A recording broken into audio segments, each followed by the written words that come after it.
Hello my dear students, कैसे हैं dear student आप लोग।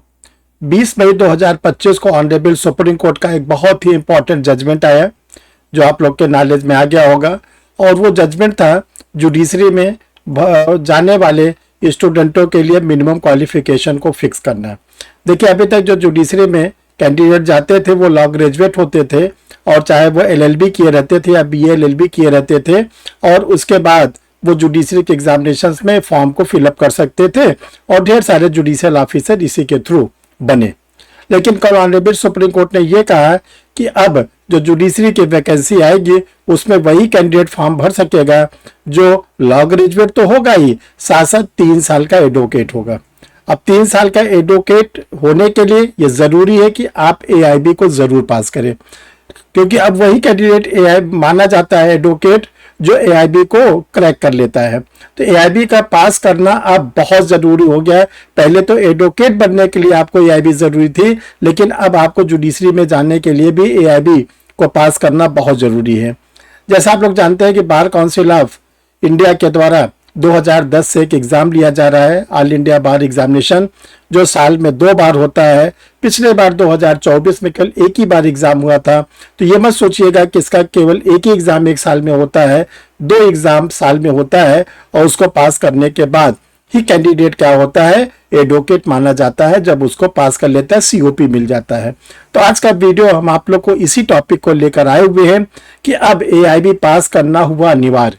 तो जो अनिवार्य हुआ है उसी पर हम लोग थोड़ा डिस्कस करेंगे और आपको इस वीडियो में पूरा बताया जाएगा कैसे AIB को आप तैयारी करें, कैसे AIB को आप क्रैक करें, ताकि आप एडवोकेसी में जाना चाहते हैं तो भी AIB पास होना चाहिए, और एडवोकेसी करने के बाद आप जुडिशरी में जाना चाहते हैं तो एडवोकेट तो पहले बनने के लिए आपको AIB क्रैक करना जरूरी होगा।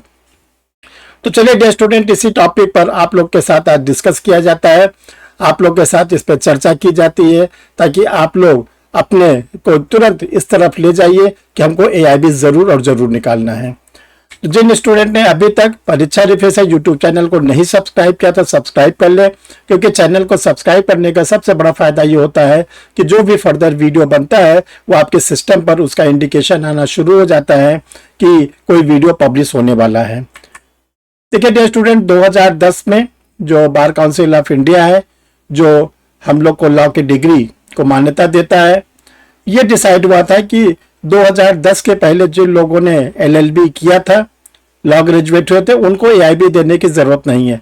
लेकिन 2010 से जिन लोगों ने लॉ पास कर रहे हैं उनको AIB का एग्जाम देना होगा। तो 2010 से कंपल्सरी कर दिया गया था AIB एडवोकेसी के लिए। ये कहा गया था कि आप एडवोकेसी में जाना चाहते हैं, एडवोकेट बनना चाहते हैं, तो आपको AIB का एग्जाम निकालना पड़ेगा। लेकिन 2025 में क्या हुआ, एडवोकेट बनने के लिए तो कंपल्सरी था ही।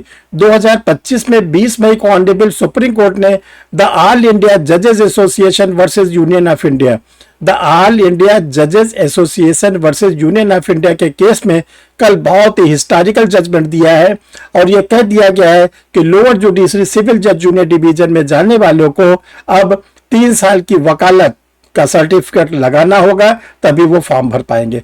इसके लिए कल हमने आप लोग को एक वीडियो भी दिया था, आगे भी इस टॉपिक पर हम लोग चर्चा करते रहेंगे। अब आता है कि AIB को कैसे हम लोग क्रैक करें, कैसे AIB को हम क्वालिफाई करें, क्योंकि जब तक अगर हम AIB नहीं क्वालिफाई करेंगे हमारी आगे की सारी जो योजनाएं हैं, जो हमारी प्लानिंग है, वो सब क्या हो जाएगी, फ्लॉप हो जाएगी। तो देखिए, जो AIB का एग्जाम है, अब AIB का एग्जाम होने वाला है AIB 20। जो AIB 19 था वो 2024 में क्लियर हो चुका है, उसका रिजल्ट आ चुका है, पास फेल का रिजल्ट भी पता चल गया है, और कैंडिडेटों का उसका COP भी मिलना शुरू हो गया है। देखिए, जो AIB का एग्जाम होता है इसमें 100 क्वेश्चंस आते हैं और 100 मार्क्स के होते हैं, और इसमें 3 आवर्स आपको टाइम दिया जाता है, बहुत सफिशिएंट टाइम रहता है। लेकिन जो इसका सिलेबस है वो थोड़ा ज्यादा है, सिलेबस इसका काफी ज्यादा है, और उस सिलेबस को हम ये कहेंगे 20 से ज्यादा सब्जेक्ट्स हैं। लॉ के डिफरेंट जो पेपर्स है इसमें रखे गए हैं, major act, minor act, local laws, family law, commercial law, सभी से प्रश्न पूछे जाते हैं। अब जैसे मेजर एक्ट है तो इसमें आपको IPC, CRPC, evidence old criminal law भी पढ़ना है। BNS, BNSS, BSA new criminals law पढ़ना है।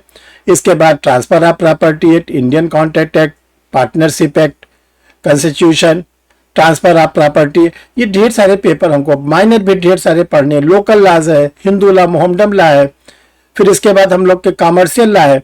तो देखिए ये जो पूरा पेपर है, इसके लिए बार काउंसिल ऑफ इंडिया ने ये कहा कि AIB के लिए अगर कैंडिडेट जनरल कैटेगरी से आता है, अगर कैटेगरी जो कैंडिडेट है वो OBC कैटेगरी से आता है, तो 100 क्वेश्चन में 45 मार्क्स यानी 45 नंबर उसको पाना जरूरी है। 45 के नंबर के नीचे पाएगा तो वो फेल हो जाएगा। अब आता है SC ST कैटेगरी का स्टूडेंट, तो SC ST कैटेगरी के स्टूडेंट के लिए 40 नंबर पाना जरूरी है, अदरवाइज फेल हो जाएगा। देखिए AIB में कोई पोस्ट नहीं होती कि 200 लोग को क्वालिफाई कराना है, 400 लोग को क्वालिफाई कराना है।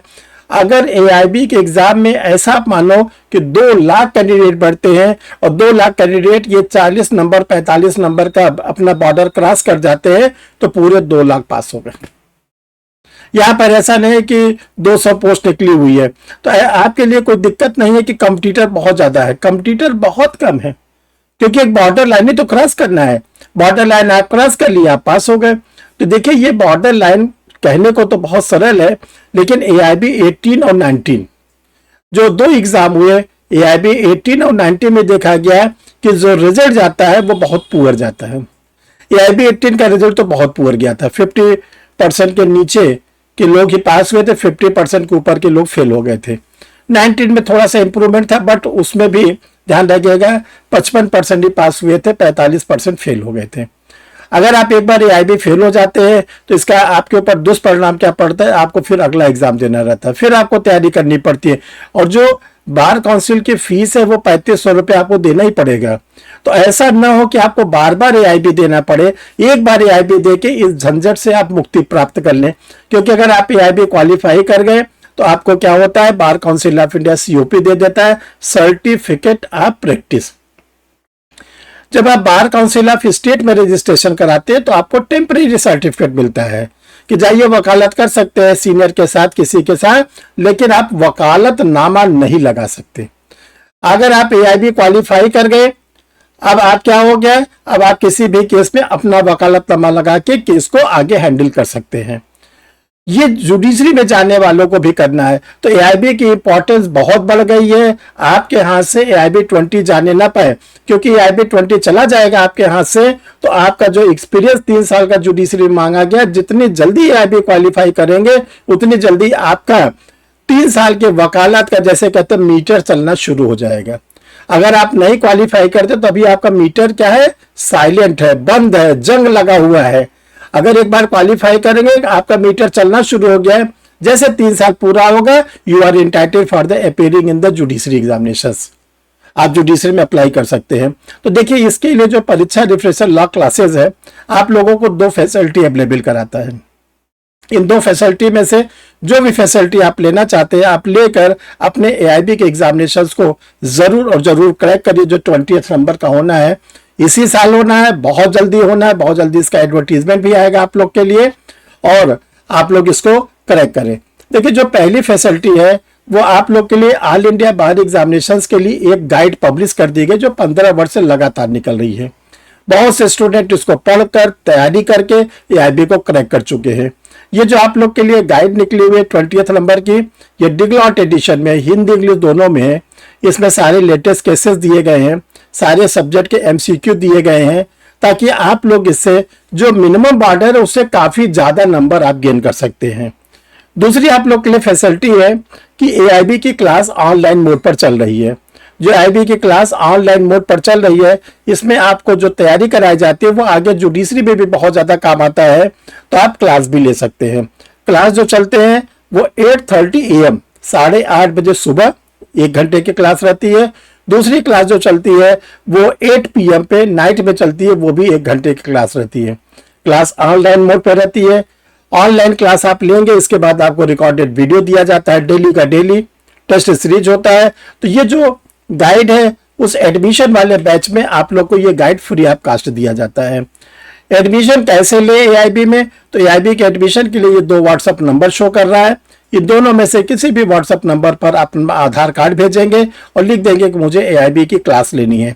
आगे की फॉर्मेलिटी आपको व्हाट्सएप पे बता दी जाएगी। जो कैंडिडेट को लगता है कि मुझे केवल गाइड की जरूरत है तो वो गाइड मंगाने के लिए इसी व्हाट्सएप नंबर पर लिख देगा कि मुझे AIB की गाइड चाहिए। जब आपका व्हाट्सएप पे डिटेल आ जाता है तो आगे की फर्दर प्रोसीडिंग आपको बता दी जाती है। डियर स्टूडेंट, आप लोग को बताना चाहते हैं कि जो APO का बैचेस है, क्योंकि APO की वैकेंसी बहुत जल्दी आने वाली है, यूपी स्टेट की है, बिहार स्टेट की, उत्तराखंड स्टेट की है, तो इसके लिए आप लोग के लिए न्यू बैचेस स्टार्ट हो रहे हैं। न्यू बैचेस में इनरोल्ड होने के लिए आप लोग इसी व्हाट्सएप नंबर पर अपना भेज सकते हैं आधार कार्ड और लिख सकते हैं कि मुझे APO की बैचेस को ज्वाइन करना है। तो डियर स्टूडेंट, फिर हम लोग अगले वीडियो में मिलते हैं। Thank you.